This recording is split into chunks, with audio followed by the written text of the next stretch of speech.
오늘 함께 읽은 창세기 20장은 아브라함이 그랄로 이주했을 때 있었던 일을 기록하고 있습니다. 본 장은 크게 세 문단으로 정리할 수 있겠습니다. 먼저 1절부터 8절까지는 아비멜렉이 사라를 데려오고 또 하나님께서 아비멜렉에게 경고를 하시는 장면이 그려져 있고요.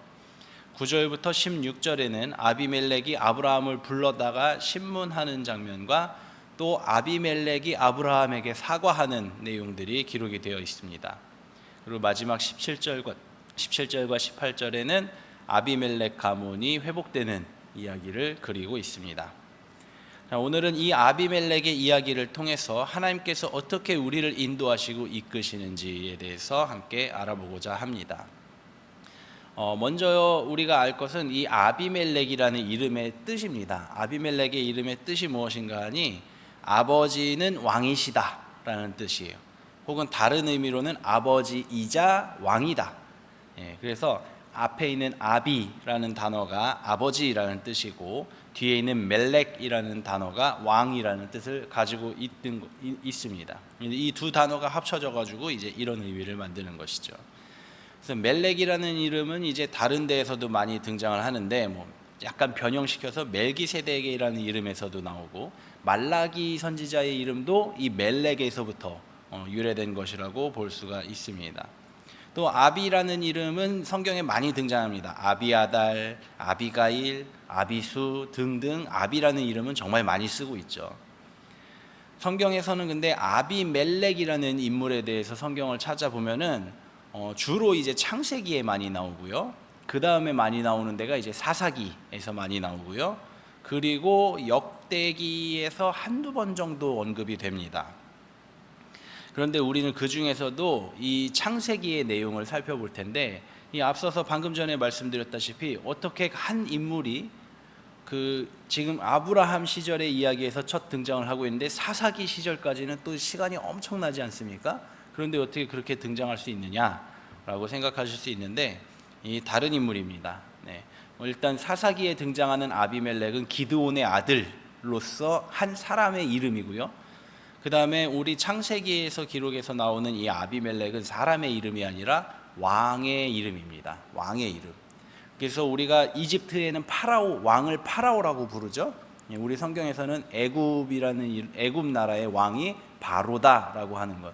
그 바로가 사람 이름이 아니라 왕의 칭호거든요. 그렇습니다. 로마의 카이저. 중국에서는 황제라고 부르죠. 우리나라에서는 왕이라고 부르고 그런 것처럼 왕의 칭호지 이름이 아니다라는 것이죠. 아비멜렉이.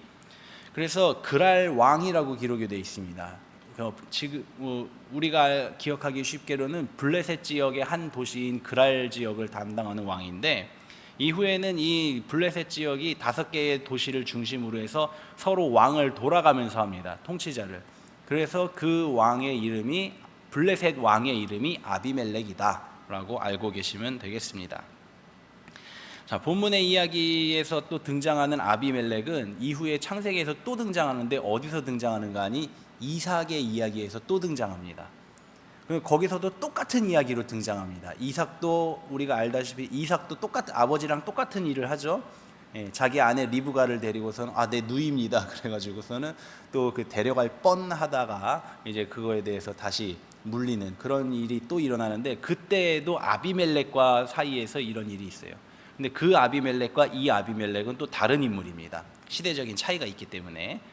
만약에 그걸 알고 있었으면 그 아비멜렉이 또 화를 내겠죠. 야, 너는 아버지도 그러더니만 너도 그러니라고 화를 냈겠죠. 그러나 그런 내용은 없습니다. 자, 이 아비멜렉 본문을 통해서 그러면 아브라함과 만났었던 이 아비멜렉의 이야기를 한번 살펴보고자 합니다. 먼저 이야기의 시작은 아브라함이 그랄로 이주하면서부터 이야기가 시작이 됩니다. 먼저 앞장에서 소돔과 고모라가 멸망하는 것을 아브라함이 멀리서 지켜봤죠. 그래서 19장의 후반부의 내용에 보면 그 내용이 있습니다. 소돔에서부터 그 연기가마에서 이제 연기가 올라오는 것처럼 이렇게 확 연기가 올라오는 모습을 아브라함이 멀리서 지켜봤다라고 기록을 하고 있습니다. 그 모습을 보고서는 아브라함은 이제 지역 거주지를 옮겨서 더 서쪽으로 옮겨서 그랄 쪽으로 옮기게 되는데, 그랄은 이제 지중해 바다와 가까운 지역이에요. 예. 그래서 그곳에서 이주해서 살게 되는데, 거기에 왕이, 그때 당시에 왕이 이제 아비멜렉이 있었다는 거죠.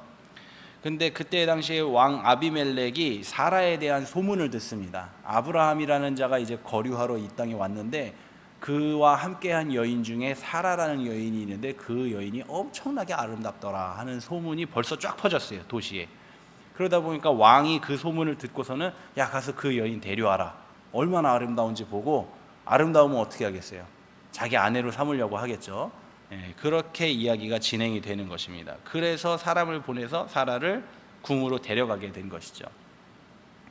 자, 이 이야기가 아마 전에도 있었죠. 이 전에는 애굽에서 있었고, 애굽의 바로가 또 이런 일을, 똑같은 일을 했었고, 이번에는 블레셋의 왕 아비멜렉이 또 이런 일을 똑같이 합니다.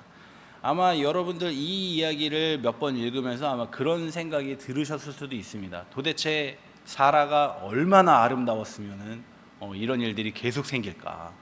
또 얼마나 아름다웠으면 아브라함이 자기 아내에게 이야기하기를 내가 당신 때문에 내가 오래 못 살 것 같으니까 내 누이라고 해달라고 그렇게 얘기를 할 정도로 얼마나 아름다운 건가.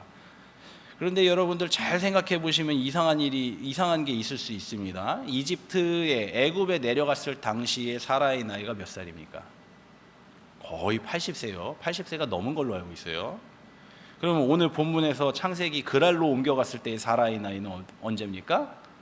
요 일이 있은 게 이삭 탄생 직전의 이야기예요. 그러면은 사라의 나이가 벌써 90세가 넘었다는 거고, 아브라함의 나이 99세가 됐다는 것이죠. 90살이 넘은 노인의 아름다움이 도대체 어느 정도길래 이런 일이 있을 수 있는가? 여기에는 제가 전에 어제도 말씀드렸던 그 유대의 전승, 동화처럼 전해져, 전래 동화처럼 내려오는 그 유대 전승의 재밌는 이야기가 있습니다. 어떤 이야기가 있냐면은, 하나님이 천지를 창조하시고 사람을 만드셨을 때는 늙음이라는 것을 만들지 않으셨대요. 늙음이라는 걸 만들지 않으셔서 모든 사람들이 100살을 넘어 900살, 아담도 그렇고 900살 넘게 산 이야기들이 있죠. 그렇게 900살이 넘다가 죽을 때에도 그 젊은 상태 그대로 살다가 그대로 죽었다고 합니다. 그런 이야기가 있어요. 그런데 이런 상태가 쭉 이어지다가 이삭의 때에 와서 이삭이 이 일로 말미암아서 좀 혼잡한 일이 생겼어요. 그래서 아니, 나이가 이제 20살 된 청년이나 120살이 넘은 노인이나 이게 겉보기로는 다 똑같으니까, 아유 하나님, 나 이건 너무 골치 아파서 이것 때문에 문제가 생깁니다. 이거 어떻게 좀 해주십시오라고 하나님께 간청했더니, 하나님께서 그러냐? 그러면은 내가 나이 든 노인에게는 하얀 백발과 얼굴에 주름을 선물해 주겠다. 그게 인생의 승리의 상징이 될 것이다 하면서 늙음이라는 증상을 주셨다라는 전래동화 이야기가 있습니다. 재밌는 이야기죠. 근데 놀랍게도 성경을 잘 살펴보면은 이삭의 출생 전까지는 노쇠했다라는 표현, 늙었다라는 표현이 거의 없습니다. 근데 이삭의 출생 이후에 아브라함부터 늙고 노쇠해서 이제 나의 죽음을 준비하는 그런 장면들이 이제 기록되어 있는 것을 볼 수가 있죠. 자, 다시 본문으로 돌아와서 아비멜렉이 사라를 데려온 그날에 이상하게도 블레셋 그랄 땅에 이상한 일들이 정말 많이 생깁니다. 그래서 아비멜렉이 그 일들을 다 처리하고 하다 보니까 새로 신부를 데려왔는데도 그 신방에 가보지를 못했어요. 어여쁜 신부를 데려왔다고 하는데 그 얼굴도 보지를 못하고 바쁘게 일을 하다가 밤늦게까지 일을 하다가 결국은 집무실에서 잠이 들었다고 합니다. 그 집무실에서 잠이 들었는데 그 밤에 하나님께서 나타나신 것이죠. 천사가 나타나서 이야기하기를, 본문 말씀에 기록이 되어 있죠. 창세기 20장 3절에 그 밤에 하나님이 아비멜렉에게 현몽하시고 그에게 이르시되 내가 데려간 이 여인으로 말미암아 내가 죽으리니 그는 남편이 있는 여자임이라. 자, 이런 꿈을 꾸게 되자 아비멜렉이 그 꿈에서 이제 하나님께 항변합니다. 먼저 항변한 것은 무엇입니까? 그 4절 말씀에 아비멜렉이 아직 그 여인을, 그러니까 사라를 데려오기는 했는데 아직 같이 있지는 못했잖아요. 같이 첫날 밤을 보내지는 못했잖아요. 그러다 보니까 오히려 아비멜렉의 입장에서는 이 일이 황당하고 당황스러우면서도 한편으로는 다행으로 느껴졌겠죠. 그래서 얘기하기를 저 아직 그 여인 아직 손도 안 댔습니다. 아직 얼굴도 못 봤습니다. 저한테 이렇게 하시면 안 됩니다. 저는 분명히 그 남자가 자기 여동생이라고 했고요. 그리고 그 여자도 분명히 자기 오빠라고 했습니다. 저는 일부러 그런 게 아닙니다 라고 하나님께 항변을 하고 있는 것이죠. 일부러 그런 게 아닙니다. 또 이렇게 항변하고 또 뒤에 이야기를 보면은 알 수 있는 게 뭐냐면은, 보통 이런 일이 있을 때는 어떻습니까? 아브라함이 걱정한 게 그거잖아요. 딱 이주해 갔는데, 새로운 땅에 갔는데 너무 아름다운 여인이다. 그러면은 왕이 그 여인을 뺐겠죠. 강제로 뺏어서 자기 아내로 취하려고 가져가면서 또 아브라함과 그 식구들을 다 이제 멸망시켜 버리겠죠. 아브라함이 걱정한 게 바로 그거 아닙니까? 그런데 아비멜렉은 그러지 않았다라는 것을 보여주는 게 바로 이 장면이죠. 사라를 데려올 때 강제로 빼앗듯이 데려온 게 아니라 정식으로 자기 부인으로 맞이하는 그 절차를 거쳐서 정당하게 데려왔다는 겁니다.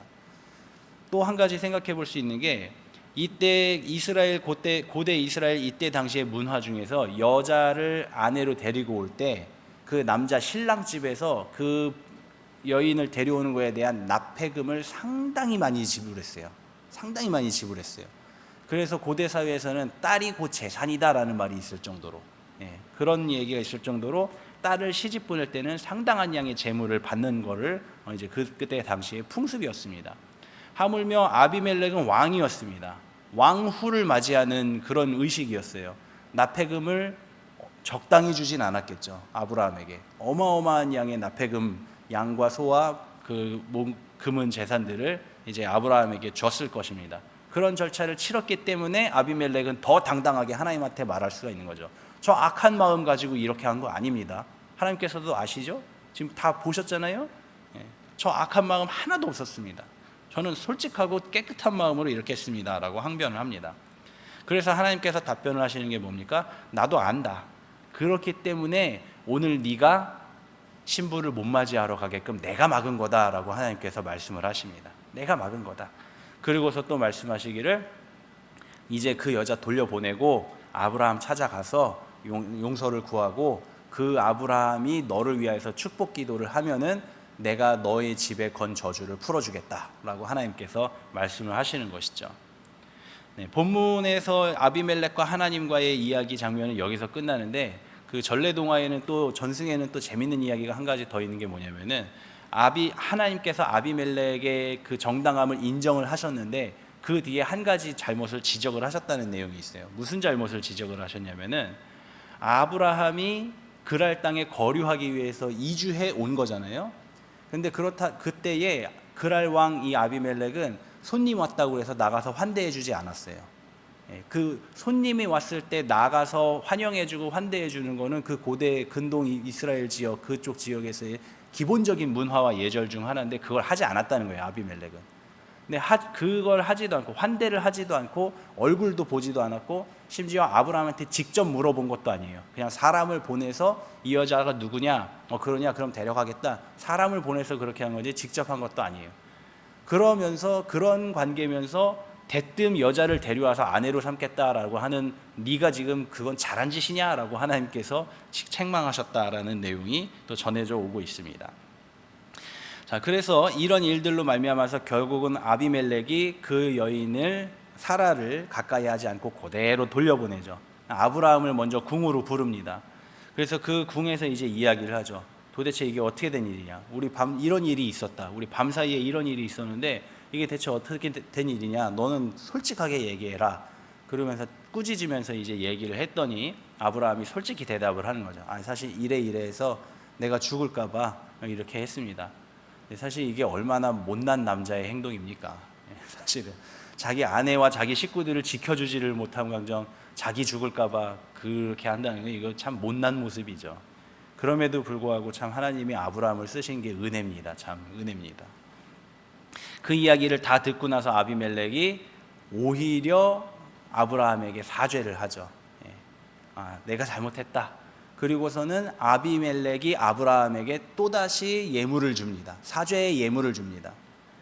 그리고 거기서 창세기 20장 11절 말씀에 이제 아브라함이 이르는 말이 있죠. 아브라함이 이르되 이곳에서는 하나님이 두려워함이 없으니 내 아내로 말미암아 사람들이 나를 죽일까 생각하였으며, 이걸 걱정해서 이제 아브라함이 거짓말을 했다라는 것을 이야기를 하는 것이죠. 자, 아비멜렉은 이제 아브라함이 생각했던 것처럼 그렇게 악한 인물은 아니었습니다. 그것을 우리가 이야기하고 있죠. 그 하나님께 온전한 마음으로 사라를 대했다고 항변하는 모습이나, 또 이런 모든 일들이 있은 후에도 보면은 아비멜렉이 오히려 아브라함에게 예물을 들어서 사죄의 예물을 드려요. 그리고 뿐만 아니라 여기 본문의 내용 중에서 보면은 마지막 부분에 이런 내용이 있죠. 은 1000개를 아브라함에게 주어서 너에 대한 일들을 다 해결했다라고 말하는 부분이 기록이 되어 있습니다. 이게 무슨 내용인가 하니, 뭐 양과 소와 노비와 그런 많은 예물들, 사죄의 예물들을 드린 거는 준 거예요. 근데 그거 말고 은 1000개를 따로 이야기한 건 무엇이냐? 사라를 사람들 앞에 직접 다 불러놓고, 그리고 사람들 앞에서 아브라함에게 돌려보낸 거예요. 그리고 이 은 1000개를 돌려줌으로써 이 혼인 관계는 무효가 되었다라는 것을 증명을 하는 겁니다. 말하자면은 파혼식이에요.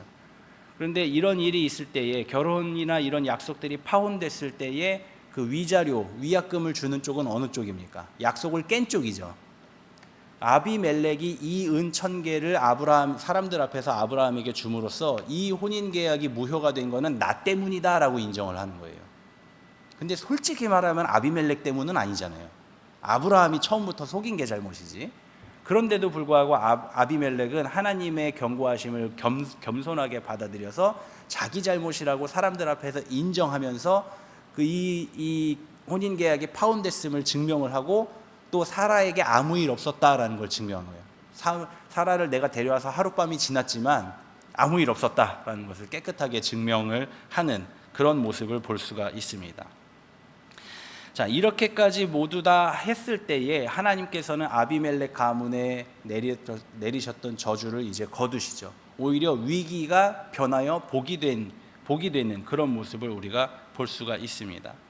창세기 20장 17절 18절 마지막에 아브라함이 하나님께 기도하며 하나님이 아비멜렉과 그의 아내 여종을 치료하사 출산하게 하셨으니 여호와께서 이왕에 아브라함의 아내 사라의 일로 아비멜렉 집의 모든 태를 닫으셨음이 어떠라. 아멘. 자, 아비멜렉이 아브라함과 사라에게 속았죠. 말하자면 속았죠. 근데 의롭게 살려고 노력하는 사람들도 때로는 부지중에 이처럼 범죄를 저지를 수가 있습니다. 그럴 때 하나님께서는 우리가 알 수 있도록 우리를 인도해 주시고 경고해 주십니다. 먼저는 우리가 말씀을 나누죠. 주일날마다 새벽마다 저녁마다 말씀을 나누죠. 그런 설교 말씀을 통해서, 또는 내가 성경 말씀을 읽다가 깨달음을 통해서 하나님께서는 우리에게 경고를 주십니다.